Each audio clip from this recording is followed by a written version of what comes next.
Mr. Housekeeper.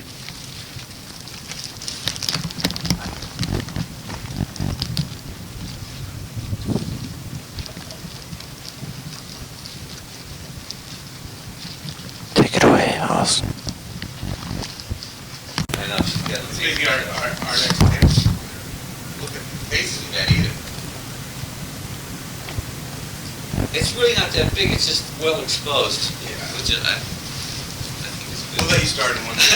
Okay. I want to see if it's credit you can start talking to you. I've been making some lists on some of these videos. Yeah. Of some these directors.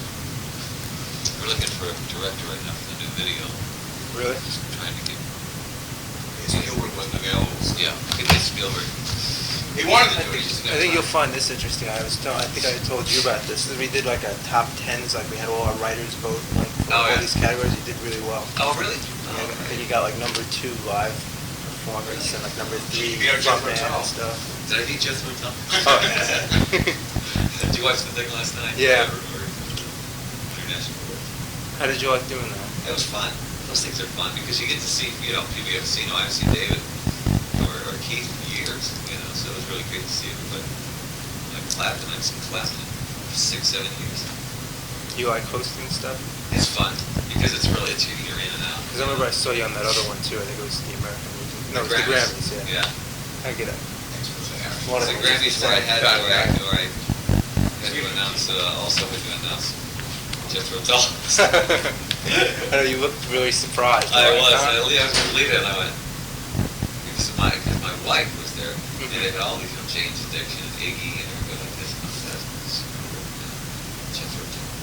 And I was sitting there, and my wife says, what is Jethro Tull? I went, I mean, I have nothing against Jethro Tull. I think they were great, in their time. But, geez, I didn't even know they had an album, I wanted to ask you before I ask you anything else. I just was curious. The first time I met you a couple of years ago, up in New Haven, like a show after I interviewed you the first time on the phone, I gave you a videotape of The Undertaker and his pals, which you had. Oh yes. I was wondering what you thought of it. Oh great! That was the one you could. Yeah, I thought that was great. Well, no, Alice. Hi. He just went down to his room. He was just here a second ago. Yeah, I'm talking to the guy right now.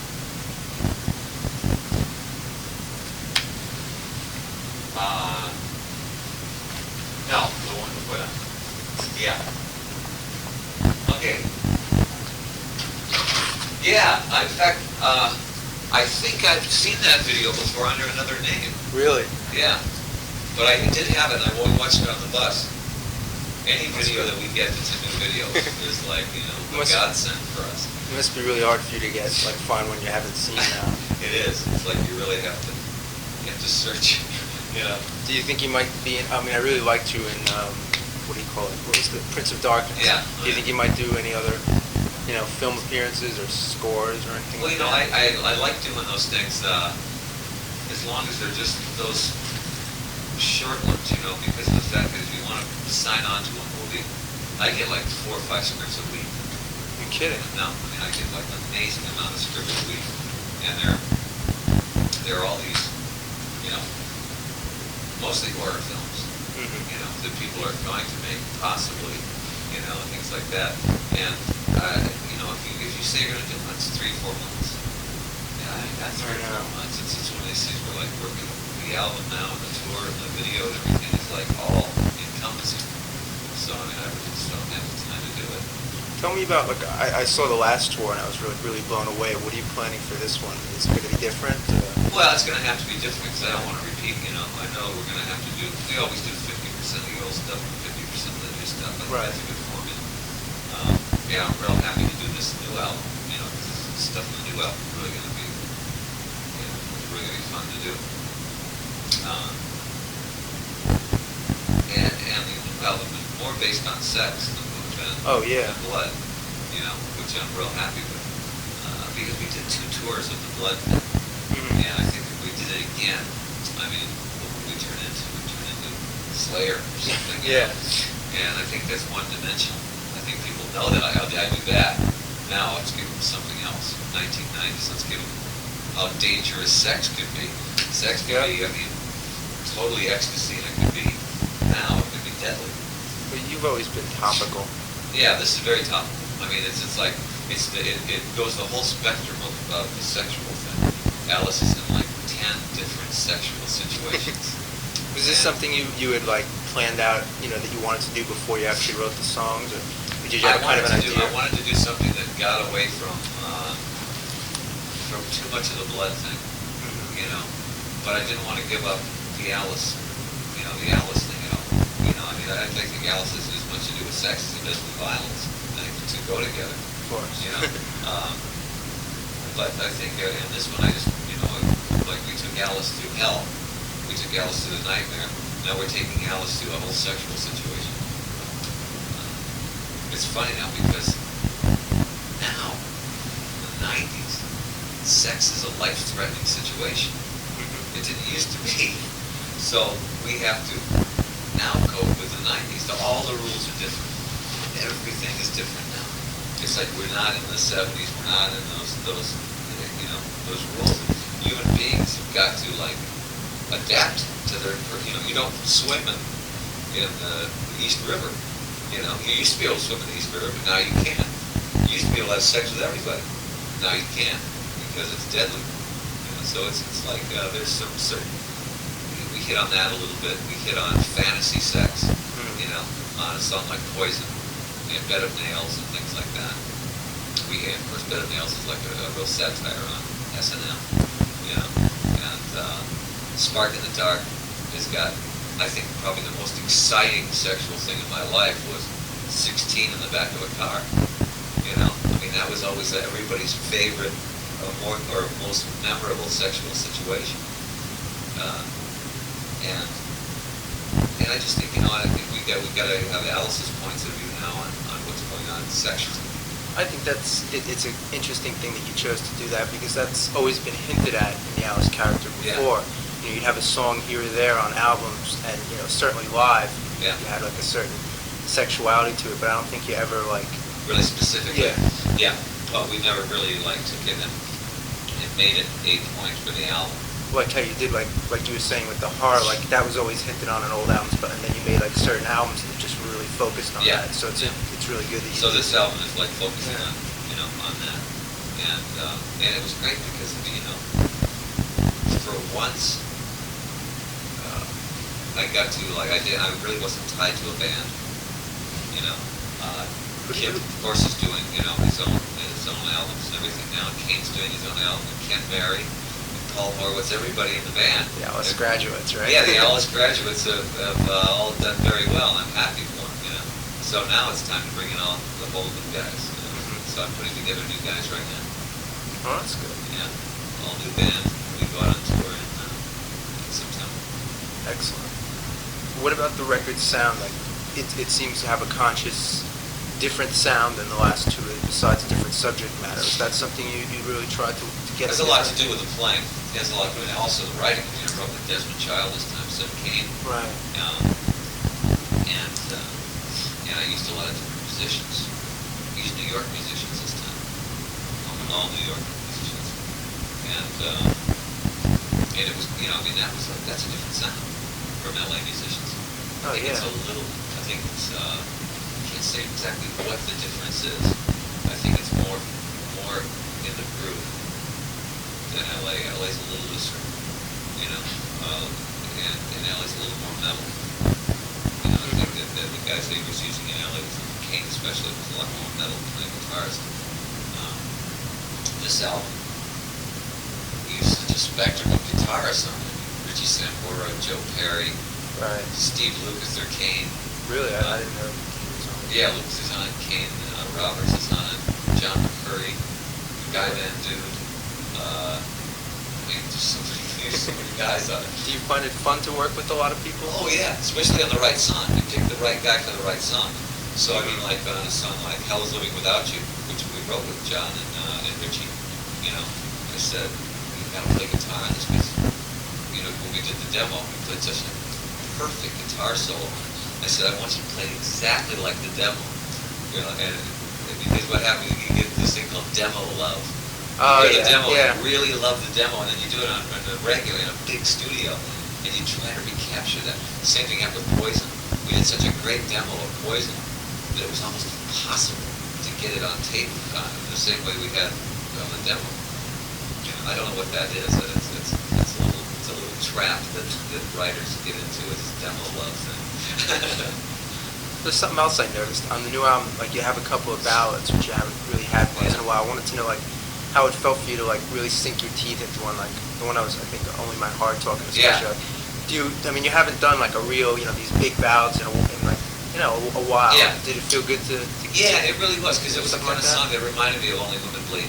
Mhm. You know, and I have that side, where I can do that kind of song. And I think the thing that makes it kind of good is the fact it's not really sappy. Yeah. It's not real syrupy or anything like that, because I think especially with Steven Tyler on, I think we kind of made history, me and Steven doing a duet together. And people are going to listen to Alice Cooper and Steven Tyler. What's that going to sound like? When they hear it, it's a very legitimate kind of song. And the funny thing was, I hit the highest notes I've ever hit in my life on that song, and he was an octave higher. He was the only person I could think of that could get up an octave higher. And so, I was going to mention that too. we It were always seems too like smashed before to sing together. We were always in the 70s. We were just usually so high we couldn't. this album too seems to focus on your voice a bit more than the last two. Yeah, it has a lot to do with Desmond also. Desmond Chow was really drew a lot out of me. He really made me go through a lot of vocals and really exercise. I hate trained voices. I mean, it's not that I'm jealous of trained voices, but when I hear metal bands and the guy sounds like he's taking opera lessons, I sit there and go, that's not rock and roll. I like, Axl's voice is great, I think. I love that duet you did with him. I think that really worked well. Yeah, it worked well. I mean, because I think we're both garage singers, And it was neat because you were kind of the low grungy part, and he did the high screechy part. We It did worked that all the way neat. through this album. In fact, we followed that formula a little bit. I did most of the low, rough, growling, the gutsy parts of the song. Same on Trash. I did the sort of the middle gutsy part of it, and then John sang the high, the high overtones of it. And it really came out. Kip Wainer also on I'm You're Done. Kip sang the high. Really? I didn't know that. Yeah.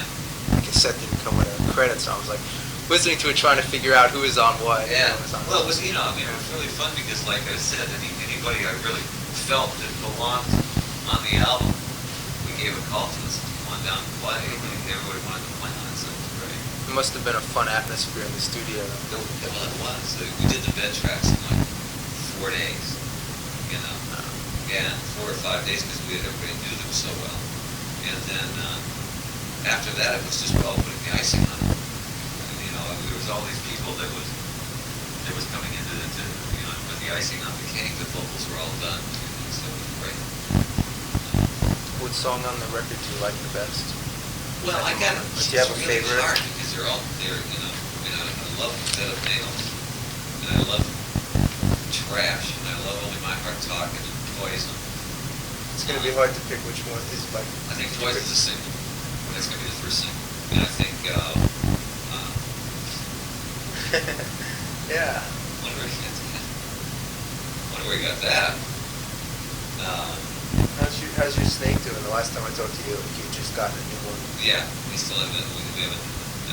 It's a new one from that. Really? Yeah. House of Fire was a fun song to do also. And we thought that was going to be the single, but we let that one come out later, I think. How about like picking songs to do on live? Do you think you have a problem deciding which one you want to do? The thing we do with that usually is we go ahead and we just play everything. The band just plays everything, and then we see which one sounds live. A lot of times studio songs sound great, and then you get them on stage and they just don't work. Something like this Maniacs in Love With You may be a great stage song. I won't know until we actually get it in rehearsal. I'm sure Poison will be a great stage song, and I'm sure that songs like I'm You're Done my heart talked, and I'm sure it's going to be a good You know, stage. some of your songs just really, I mean, they're great on record, but they really come alive live. Like Yeah. I remember on the last tour, Roses on White. Like, Yeah. it's just, I mean, on the record it's really good, but live it's just really like. Yeah, it really had Roses and Gale. Yeah. You know, I mean that whole trilogy really sounded good on stage, and it was really fun to do. You know, and the great thing was about that is also it was like so theatrical, so easy to creep a girl up. Do you think you might do like a scaled down theatrical show, like more just a musical show this time? Well, it'll be a lot of music, but I mean, I can't ever see Alice scaling down the theatrics. You know, I mean, I'm sure we'll always do the theatrics. I don't know exactly what we're going to do with them, but I know it'll be less blood on the show because we have to tone it down. And just like I said, we don't want to overdo it. Right. I mean, we really did overkill on the last show. Yeah, that was a lot. I mean, there was just like a million things. Yeah, and I realized, you know, you really don't have to do that much to get the point across. But I'm an extremist, so you know, when I see a little, I want a lot. You know. I know there was something else I wanted to ask you. I mean, I knew we did like this poll that you gave a quote for about like what gets you hot. I think it was, and you said like, you know, people burning the records. I was wondering like, you know, what gets you angry these days, or like what are you like thinking about a lot? What's on your mind? Anything in particular? The only thing that really bothers me, and it's only bothered me recently, I've really got a social conscience about it, and I'm not political at all, but when I come to New York, I live in Phoenix. Right. Phoenix is a resort, right? It is really the kind of place where you go, and it's a wealthy place, right? You know, and I could element that. When I go to LA, or when I go to New York especially, I can't believe that they put a guy like Oliver North on trial, and it cost $40 million to try to convict him of an $1,100 crime. If they convict him, it's for $1,100, right? I mean, that's all that he really got away with, right? And there are people starving on the streets. You know, I mean, when I go out on a walk, I'll go, you know, take a walk all the way down to Chinatown and back. And I like load my pocket with ones because I know I'm going to be giving them out. You know, and it's only because I see, you know, I'll see a guy sitting there or a lady sitting there with her daughter on the street. You know, and I can't understand this, you know, how we can let people like starve on the streets. It doesn't make any sense. Spend money for trivial things. Yeah, I mean, it's just, you know, to me, you know, maybe it's because that, you know, I'm a little more socially open-minded now about things where it used to be just rock and roll animal, and, you know, just getting through the tour and living was like getting through a tour was like a major process with me. And now I'm a lot more aware of what's going on out there, you know. And it's not political, it's just human. I can't believe there's, you know, and even if you made $50 million and you gave it to somebody to get, they can still find the people on the street. There's got to be a way to sweep all those people up, put them in a place, and make them eat, and make them, you know. And I can't believe that, you know. Well, that's the only thing that really burns me now. You know, you don't know who to yell at.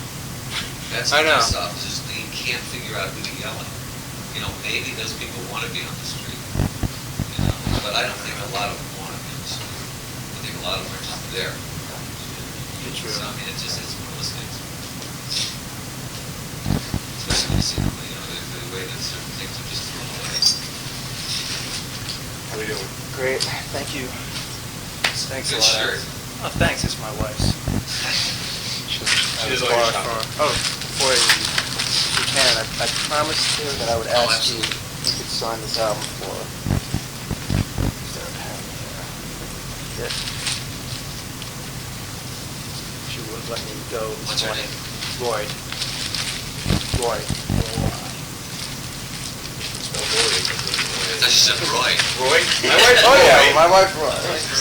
Okay. Trigger. Greg. This is duet, which is again near on this. Nice to meet you. Greg, nice to meet you. And metal muscle those as well? Yeah. This is very nice. We did well, and I'm really happy about that. Thanks a lot. See you at the next Okay, show. okay, great. Anything we can do, use that.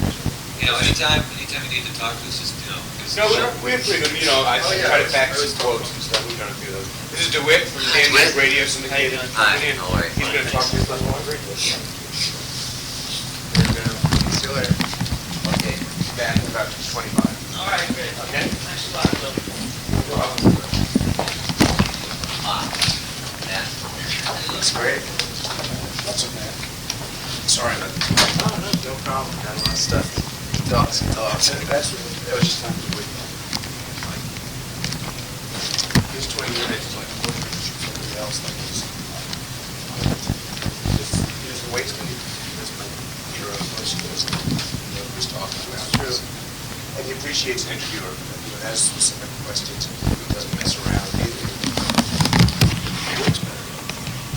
No, he's great. He's not one of those people you talk to and you're like, yeah,